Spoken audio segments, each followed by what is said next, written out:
हे पहा किती छान पोहे आपले तयार असं थोडासा खारा शेव वगैरे टाकून आपण हे सर्व करू शकता आणि खायला पण खूप चविष्ट लागतात। एकदा नक्की बनवा। नमस्कार मैत्रिणींनो, आज मी तुमच्यासोबत शेअर करणार आहे पोहेची रेसिपी। त्यासाठी मी 2 ते 3 वाट्या पोहे घेणार आहे। मी पोहे सोपात घेत आहे कारण ह्याच्यात तेल आपल्याला व्यवस्थित चाळून घेता येईल।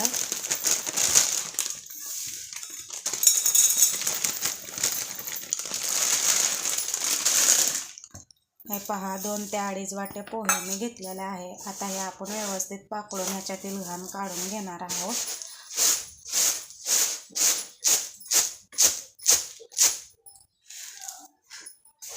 हे पहा असं चांगलं व्यवस्थित नीट करून घ्यायचं आहे पोहे आपल्याला।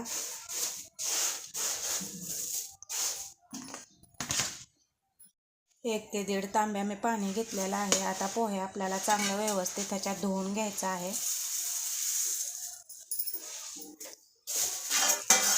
पोहे असं चांगलं हाताने व्यवस्थित धुवून घेऊन लगेच असं दाबून व्यवस्थित त्याचं पाणी काढून घ्यायचं आहे आपल्याला। जास्त वेळ पोहे पाण्यात नाही ठेवायचं कारण भिजून गाळ होण्याची शक्यता असते। हे पहा असं सगळं पाणी व्यवस्थित चांगलं हाताने दाबून काढून घ्यायचं आहे।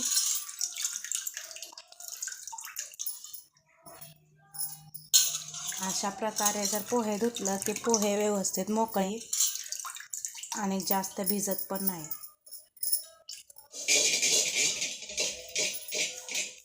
हे पहा मी छान असं व्यवस्थित धुतलेले आहेत पोहे। किती छान असं सुटसुटीत झालेले आहेत, एकमेकाला अजिबात चिटकत नाहीत अशा प्रकारे धुतले तर। आता आपण हे पहा पोहे बनवण्यासाठी मी एक मोठा कांदा घेतलेला आहे आणि मिरच्या खूप मोठ्या असल्यामुळे मी 3 ते 4 मिरच्या घेतलेल्या आहेत आणि थोडीशी कोथिंबीर अशी घेतलेली आहे। आता हे सगळं बारीक चिरून घ्यायचं आहे व्यवस्थित। हे पहा हे पिवळा भाग जो असतो कांद्याचा पुढचा हे आपल्याला काढून घ्यायचा आहे। त्यामुळे पोहे म्हणजे काय पण आपण भाजी वगैरे करायला तर त्याला असं कडवट वगैरे चव येत नाही।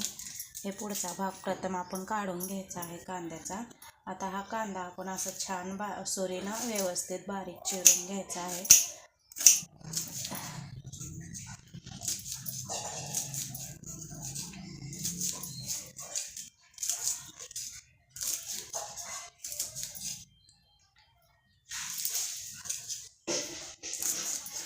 मी पोहे 2 ते 2.5 वाटी करत आहे, त्यामुळे मी कांदा मोठा असल्यामुळे मी अर्धाच कांदा कापून घेतले आहे।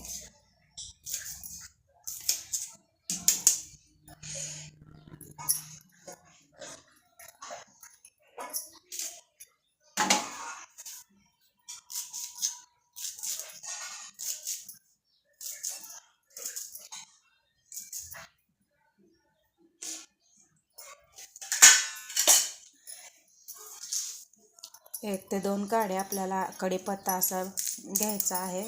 हे मी कढीपत्त्याची काडी स्वच्छ धुवून घेतलेले आहे। व्यवस्थित खुले मोकळे झालेले आहेत, कुठेही पोहे तर गाठी झालेले नाहीत।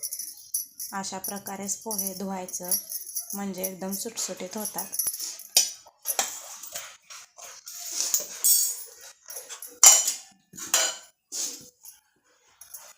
कढई चांगली व्यवस्थित गरम होऊ द्यायची आहे।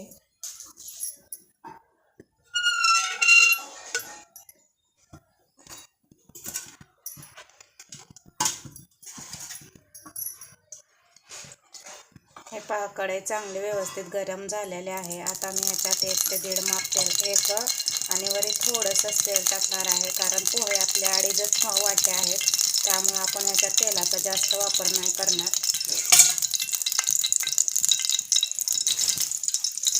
तेल चांगलं तापलेलं आहे। आता थोड्याशा शेंगा ह्याच्यात टाकून घ्यायचं आहे।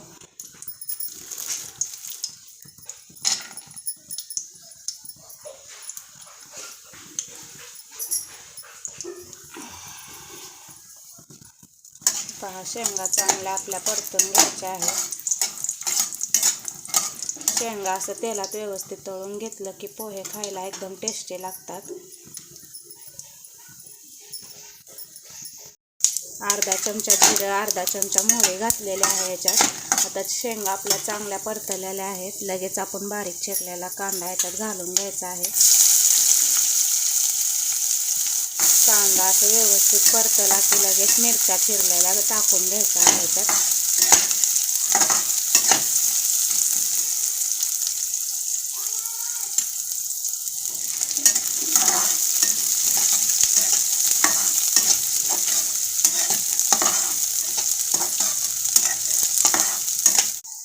हे पहा, एवढेच मी डाळे पण घेतलेले आहे. डाळे पण आपल्याला याच्यात व्यवस्थित चांगलं परतून घ्यायचं आहे.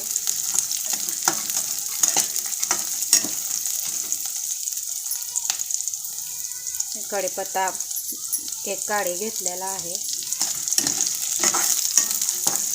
कढीपत्ता पण असं चांगलं व्यवस्थित तेलात भाजून घ्यायचं आहे.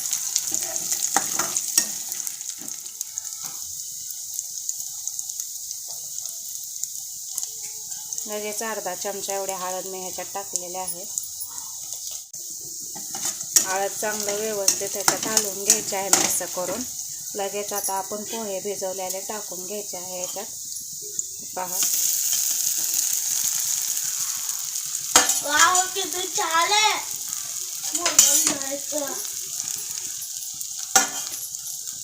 पहा, चांगलं पोहे असं व्यवस्थित हलवून घ्यायचं आहे आपल्याला मिक्स करून. तर लगेच आपण बारीक चिरलेली कोथिंबीर वरून फिरवून घ्यायची आहे.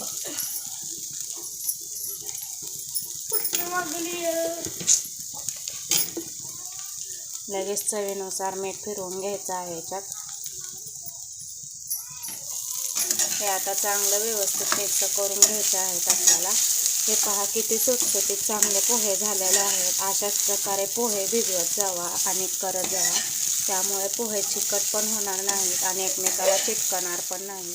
हे पहा, किती छान असे आपले पोहे व्यवस्थित आणि सुटसुटीत छान झालेले आहेत. ही रेसिपी नक्की ट्राय करा. खूप छान असते पोहे आणि खायला पण खूप छान लागतात. जर पोहे तुम्ही जास्त वेळासाठी ठेवणार असाल तर ह्याच्यात चिमूटभर साखर टाका. त्यामुळे साखर टाकल्यामुळे पोहे आहेत ना खूप वेळ नरम राहतात, वाळत नाही, सुकत नाहीत. आणि साखर थोडीशी टाकून जरी खाल्लं तर खूप चविष्ट लागतात. मी आता थोडेसेच केलेले आहे, त्यामुळे मी ह्याच्यात साखर नाही टाकली. चिमूटभरच साखर टाकायची आहे. त्यामुळे खूप चविष्ट होतात पोहे. एकदा नक्की ट्राय करा ही रेसिपी. आवडली तर शेअर करा, लाईक करा विसरू नका, कमेंट करा. हे पहा, किती छान असं सुटसुटीत आपले पोहे झालेले आहेत.